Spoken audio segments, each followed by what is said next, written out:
Yeah, Hala Haneen. يا هلا مرحبا. Good to see you. Good to Thanks see for you joining us too. for this. This is going to be our, after Suzanne's episode, our second episode with a member of our local community here in Seattle. And we just want to get to know you better.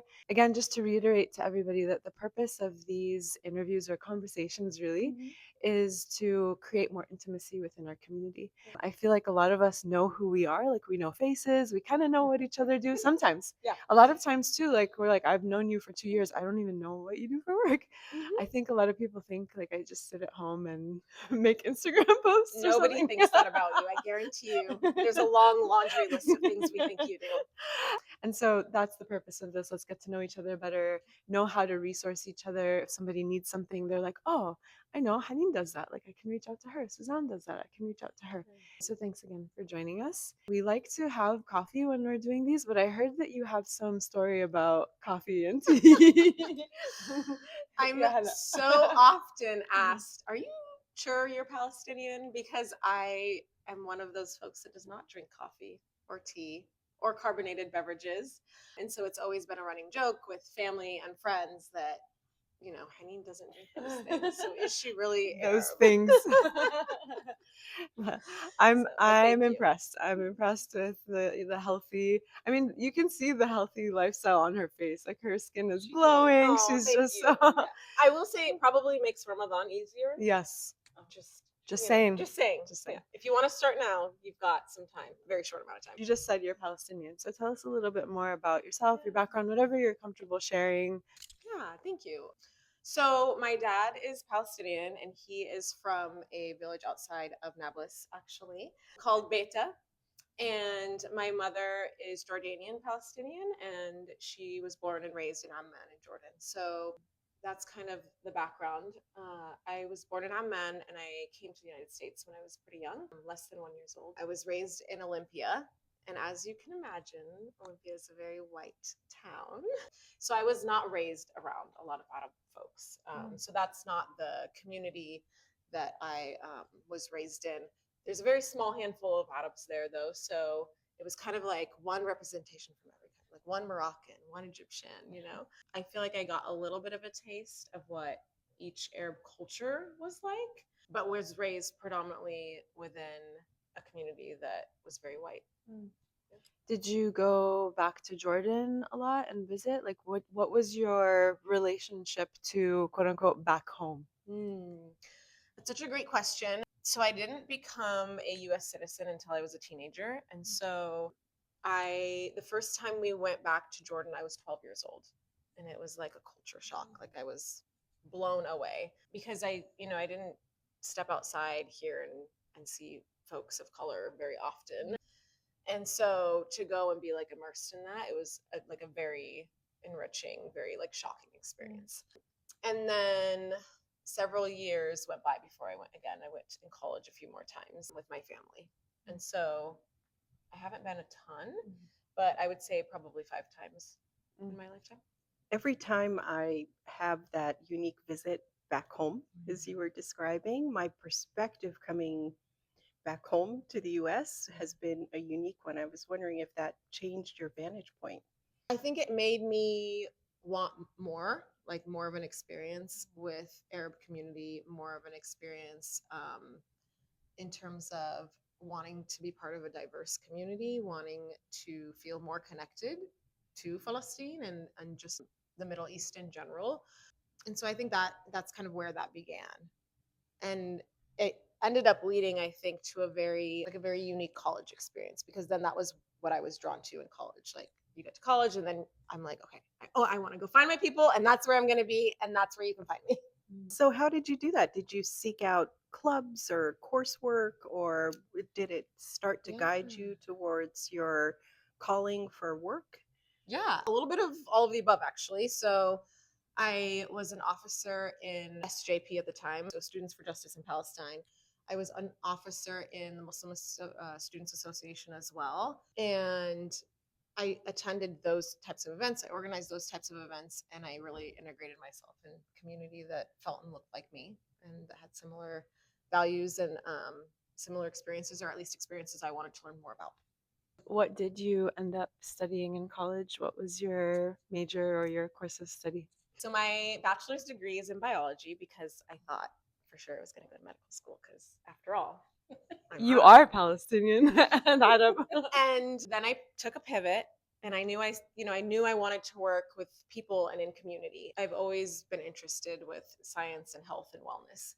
But I took a pivot and I decided to apply to the School of Social Work at UW instead. And at first my parents were kind of like, what part of medical school is social work?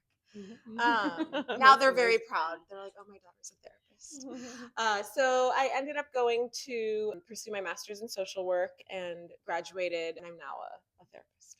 So we have a little preview into what you do for work. Before we jump into that, I think that I've always actually been really curious about you and what you love to do in your life. Like before we get to the therapy, I'd love to hear from you.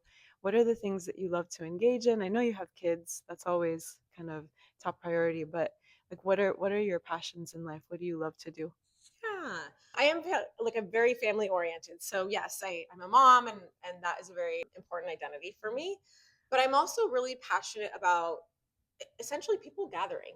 I really like to be in community with folks. I'm really passionate about anything related to wellness. So anything related to longevity, yoga, healthy eating, farming. We have a 20-acre family farm called the Olive Branch Ranch, and it's based on regenerative farming practices. There's both an orchard and a component of animals that are used for consumption that are organic and grass fed. And so I'm really passionate about like that sort of healthy lifestyle. So I like to engage in activities that are usually centered around that. Tell us more about this farm. Yeah, so I'm gonna backtrack a little bit to tell us. So my grandmother lives in a village. She recently passed away, Allah yarhamha. But our land spans the side of like a mountain, a foothill. So my dad, while I think a lot of Palestinians have deeply rooted relationships with land, I think for my family and my father, it's a little bit different because he comes from a family of farmers and folks who work on the land. And so we have an orchard of olive farms there as well, hence the olive oil. And so when he started planning for retirement several years ago, he was like, I would really love to find some land here. And my brother is very interested in that as well. And so they started looking and they found a 20-acre farm. Well, first they found a 5-acre farm and they started, and we quickly realized that that was too small and they needed a little bit more space. So they found a 20-acre farm. In Washington It's State? in Washington State. It's in Rochester, so just south of Olympia a bit. And it's just, it's such a great place to go. It's a sanctuary essentially for us where we can go, we can unplug. It was, I think, a vital part of our healing and well-being and self-care, especially these past few years with everything that's going on politically. And so just being able to go and like farm and garden and just be with nature in a capacity that I think most people don't really get to has been really special. And so it ended up kind of transforming into this thing where it was like, well, how can we share this with others? So they've started hosting different types of events there and different types of like opportunities for folks to learn about like what does the process of slaughtering look like and what is like the intention behind it and what makes our farm a little bit different than other farms out there and sets them apart. And then the agriculture part of it where things are grown, we don't resell any produce, but any produce that our family doesn't use, we just kind of share with whoever needs or wants it. And then my brother has dabbled into starting to sell kind of the farm raised, pasture raised eggs as well, in addition to the halal meat. And olive oil? So the olive oil is like separate. It just is from our trees back home. Yeah, and so if we're lucky enough to get it from there to here, we've distributed it to folks who we know are interested. So you gifted us with a little za'atar when you came in from Palestine. And I'm curious how the tie to the land here in the Northwest, which you have to adapt to and is very specific, Yes. not just with the agricultural practices, but culturally. Yeah. There are differences between the two. And my assumption is that that plays into how we adapt as humans, in our cultural settings. Yeah. Have you drawn any sort of conclusions or parallels to what that looks like when you're cultivating the land of where you are? It's interesting because I mean, the biggest thing that stands out is like the limitation of what you can grow, right? Because when you think about like back home and you think about like the fruit trees and the olive trees and the, pomegranate trees and those types of things that you can't grow here in the same capacity. I've had the privilege of watching my dad kind of say, okay, like how can I do it here, right? Like what types of olive trees can I plant here at the farm to grow and what varieties of fig trees are going to do well here. And so he's adapted in his own way and I've had the privilege of watching that and witnessing that and I feel like it's been such a beautiful thing because the other thing is he has allowed my kids to be such a big part of it and that's really important to him and so they've got to learn this part of our culture where you feel very connected to cultivating land and growing things in a way that hopefully we'll be able to continue. Sounds like a practice to pass down. Absolutely. Yeah. I hopefully will dabble into hosting some retreats at the farm this year and I would really like them to be centered around Arab women to begin with. So we'll see how that goes, but I've got something brewing and something coming. I'm just waiting for the weather to get a little bit better. Sign us up. So tell us a little bit more about what you actually do for work. I mean, we've hosted your team. We've had your team here come and actually give very generously to the community, and we're very grateful. But would love to hear in your words more about your practice and what you do. Thank you. So I have a group mental health practice called Zane Counseling. It provides one-on-one therapy and it provides family therapy, couples therapy, and educational workshops within the community.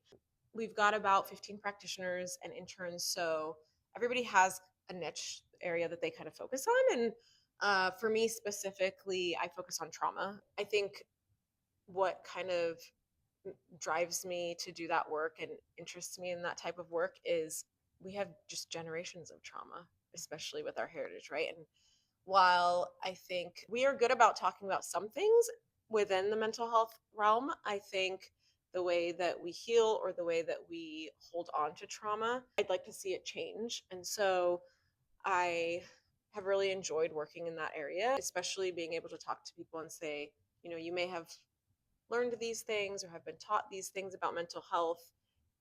May I offer a different perspective for you to look at and see if that feels like it resonates with you? And so that's what I've spent the last 16 years doing. I feel like your field has become such a critical and essential one for people as we have all been struggling so much with how to deal with there's this saying of like we've never gotten to enter into the post traumatic stress. Of course, more so our families that are actually experiencing the trauma firsthand and Yes. on the ground. Yeah. uh, and it also permeates and gets to us as well because of the generational aspect, because of the witnessing of Yes. bodies that look like ours, Yes. that look like our children's. And so there is trauma there too. Yeah. And I feel like there's such a big need, and like anytime somebody's wondering what career path they should take in our youth, I try to sometimes say like we need more therapists, We do. and lawyers and a lot of other things. Yeah. But I am really interested in what have you seen in the community? What are some of the themes that you see emerging as you're working with people? Yeah. Because I think you mentioned you work exclusively right now with Arabs and Muslims. Yeah, me as an individual therapist, the practice works with everyone. We're a virtual practice, and so we serve all of Washington State. But the bulk of our clinicians are folks of color, and so we do serve predominantly BIPOC communities. But I focus mainly on serving Arab communities and Muslim communities, and I've been doing this for 16 years, and I would say the last like 3 to 4 years, I've seen kind of like a shift of people, yes, speaking out, yes, sharing a little bit more, talking a lot more about anxiety and trauma. I would say are the two biggest ones that people talk about. I've seen parents come and say, "Okay, I think my kid is having anxiety and doesn't know how to deal with it. And I don't know how to parent this because I wasn't parented for this also. So I do feel like people are asking for more help, which is really nice to see. There isn't this idea of like shaming our youth for wanting support around certain things. There's of course still stigma, right? But I do feel like we've at least entered this world of like folks accepting therapy. And I will say I don't think that therapy is like the thing that works for everybody, right? And so I think people have to try and find out what the thing is that works for them, because it might not be one-on-one talk therapy, you know, it might be something more group style, it might be healing in community, it might be, you know, connecting to land, it could be anything really. As I was thinking back and culturally growing up, you mentioned the idea of shaming and Yeah. what is aibe Mm-hmm. in our community, and how in this day and age the approach to managing stress Mm-hmm. and grief Mm-hmm. and trauma, I think it looks very different Mm-hmm. from what our parents and grandparents have dealt with. Yeah. And for me personally, I have found a new appreciation for what my parents and grandparents have experienced, Yeah. and feel a little bit, sadly, more connected with that trauma through recent years. Mm-hmm. And I kind of put myself in their shoes sometimes of Mm-hmm. what it may have been like. And I'm wondering how much of that aspect is kind of in our DNA. There's like that nature nurture question when it Yeah. comes to Yeah. psychology or Mm-hmm. just our general well being and health. I didn't know if your practice kind of addressed Mm-hmm. that, because I think that is specifically unique to our community. There's Yeah. all communities have something generational, Yes. obviously, Yeah. but ours has a certain color and flavor to Mm-hmm. it. Mm-hmm. And sometimes you need that connection of a mental health professional that would help Yeah. identify that and guide us through that. And I was just curious how much of that kind of just is in our blood. Yeah. Well, I mean, I do. It is absolutely in our blood, right? It's definitely generational trauma. It's things that get passed down.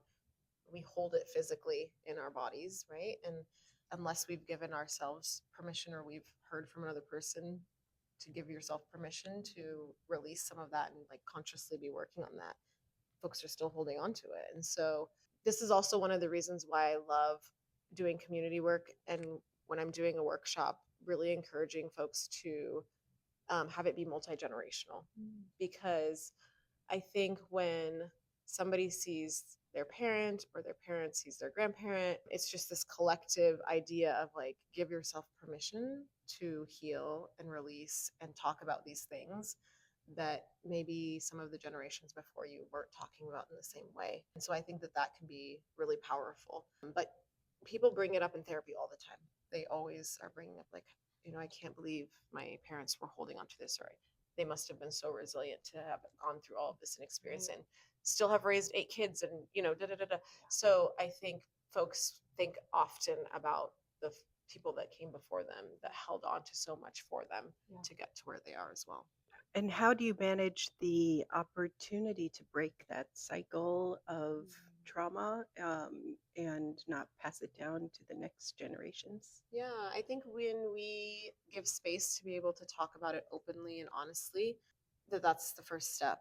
And what I've found is when it's like a domino effect, when you bring it up in a group setting, then everybody's like, oh, I also have some things to say about that. And I felt that and that resonates. And oh, even if they don't have the words, they're like, oh, that just something connected, something you said, I felt here. Right. And so I think starting with just validating that for other people, that it's okay to move in that direction, is the start. I experienced something in the workshop that was given here in our space around that was really powerful, because I actually didn't know if I would even participate or just, be managing the space while people were participating. And it was really compelling actually to sit down and be present with what was being shared and with other people's shares. And it created for me such a that permission definitely existed. And it also created such a tenderness towards myself and my own feelings of being able to hear people share something that really resonated and to feel that tenderness towards them in a Mhm. way ricocheted back, Mhm. and had Mhm. me feeling like, oh, it's okay that I Mm. feel this. And I think that there is definitely something so powerful about the group exercise or the group therapy session, however we want to call it, Yeah. which is something that I find tends to happen nowadays, even just being together in a multi generational space. Like, we Yeah. might not be talking about mental health specifically, Yeah. but I see the elders interact with the babies and Mhm. the Mhm. youth, and it just brings me such a joy.